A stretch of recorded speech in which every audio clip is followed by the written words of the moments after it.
Yo, what's up guys, it's your boy Bruno here, back at you again with yet another video, and today guys, we're talking about the beef. Where is the beef? According to Kawhi Leonard, he has spoken to the media for the first time in a couple weeks on Spurs practice this Wednesday. Leonard says he wants to remain a Spur for his entire career, and basically he said that he has been in contact with not only the organization, but Greg Popovich on his progression, the second opinion on his quad injury, and everything was made as a group decision. He's also going to be eligible for the Supermax this offseason, and he also told the media that he intends to play this season, which of course he said, I think they were targeting around March.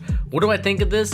I think this is a good sign for Kawhi Leonard. We all know that his character has been attacked by the media, has been attacked by other NBA players, maybe not through the media, but definitely maybe through the grapevines. There has been questions to Kawhi Leonard. You can ask the questions because if we look at Kawhi Leonard's whole career throughout his 7 years, he has yet to play over 75 games. And of course, we criticize a lot of our NBA superstars, especially guys like LeBron James, who do not play all 82 games. So for a guy like Kawhi Leonard, who's supposed to be this top 5 player in the NBA league, he's taken a little bit of a step back, and it just kind of opens my eyes to seeing that he has not played a full season throughout his 7 years in the NBA. And of course, you know, he's an NBA champion. So I don't think that it's that necessarily big of a deal because we all know that the Spurs like to rest players. But at the same time, you know, Kawhi Leonard's a young player, and I'm sure that Tim Duncan in his heyday played almost all of his games as well. Kawhi Leonard is now going out there making sure that his character is not being attacked and criminalized by the media, by teammates, by anyone else, because he knows that in order to get the Supermax deal, he has to make an NBA team.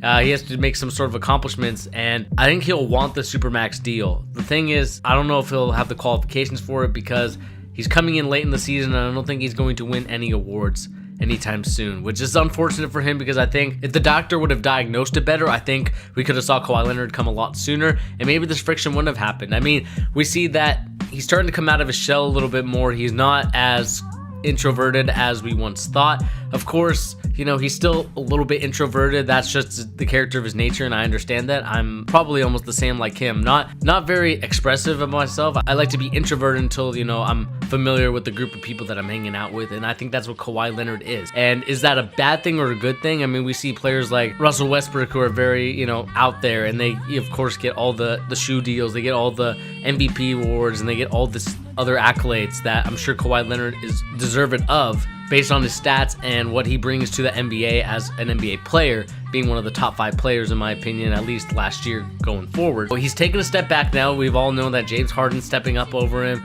We got guys like Anthony Davis finally coming into their own after a while, and you know, we have these rookies that are coming up, and so I don't want Kawhi Leonard to get lost in the shuffle, but it's looking that way right now, and we're going to see how he could potentially save the Spurs later on. Of course, they have Murray, their point guard now of the Spurs. Of course, right now I think they're 5th in the West, so we're going to see what goes on here. I'm curious to see what is going to be the thing that helps Kawhi Leonard get over the hump, and can the Spurs make the playoffs? We're going to have to wait and see.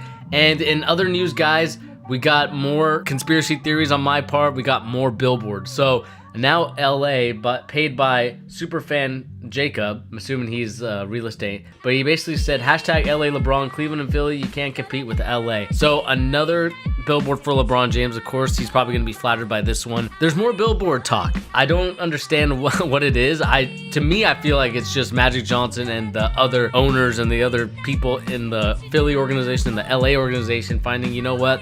Magic Johnson has been fined so much money.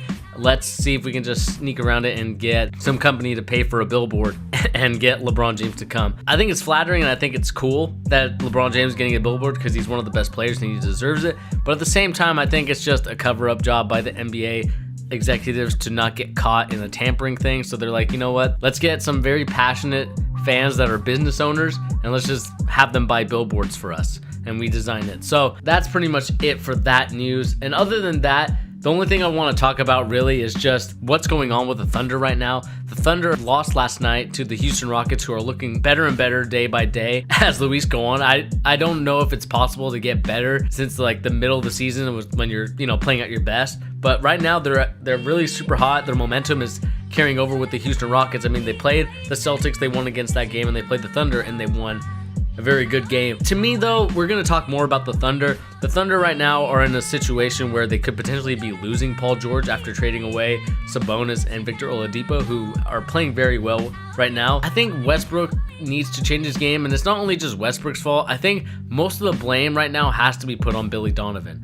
Billy Donovan is not an innovative coach like what we thought he was. He's obviously a very defensive-minded coach, and I like that about him, but at the same time, if you are very basic and bland in your offense, it doesn't matter what happens, you're going to get blamed for the situation that's going on in Oklahoma City right now. I think this team is too talented. They have three guys in Steven Adams, Paul George, and Russell Westbrook that they shouldn't be losing some games, and they shouldn't be, struggling to make a playoff spot. I believe they're somewhere in the 6 to 8 range right now, which is unacceptable for a team with 3 superstars like that. And in the video that we're probably going to be talking about, at least Peter's going to be talking about, is just Carmelo Anthony, so I don't want to really talk about too much about Carmelo Anthony. All I'll say is that he's really dropped off since his days in New York and even in Denver, where I think that, to me, I feel like, and I watched The Herd today, and I kind of agree with Colin, it's just he doesn't take care of his body like the rest of the NBA players do. When we look at guys like D-Wade, Chris Paul, LeBron James, James Harden this year, and other players,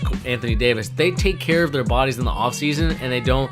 To me, what it looks like is that Carmelo is just content with where he's at, and he's not, to use LeBron James's quote, he's not striving for greatness. This is just a perfect example of what happened to Darren Williams. If you guys remember what Darren Williams used to be in Utah and where he was when he was a Brooklyn Net player, completely two different guys. I think one's different though. I think Carmelo isn't as money hungry. I think he's just content with just being an offensive minded player, not really improving his defense. And the same thing could be said about Darren Williams. As soon as he got his money, he was content and didn't want to put in the effort to get better.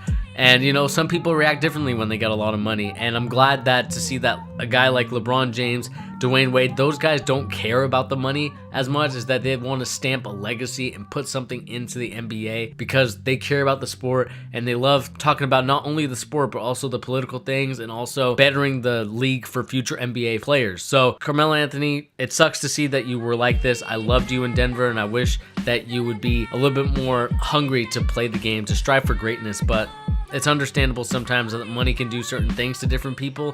And I don't even think it's money for Carmelo Anthony. I just think he's just content with where he's at in his life right now. But, going back to Oklahoma City, they need to do something different. And I hope that, one, it's either they need to fire Billy Donovan and get a more offensive-minded coach, because I think their defense is fine, because you have a guy like Paul George who's top 10 in defense and probably should be winning a defensive player of the year if his team was better. And you got a guy like Russell Westbrook who's so athletic that he should be fine on defense and even better on offense. But to me, sometimes it feels like he's a little bit lacking in some aspects, and it's just his numbers are way down from last year. Like, this is a total regress compared to what he progressed to last year. So to me, Oklahoma City Thunder, they're probably going to be one of those teams that could potentially give a team some trouble in the playoffs if they're 6th through 8th seed. But at the same time, I'd be more scared of the Denver Nuggets than I would be Oklahoma City Thunder, because I know what to expect from their offense because it's very predictable. But anyway, guys, this has been your boy Bernie here at you with Fusion Corp. Please remember to hit that like button and that subscribe button, and also remember to share this video with your basketball enthusiast friends, and to always check the annotations above, because we're going to have some great content there that you guys have missed. And we'll see you guys in the next video. Peace.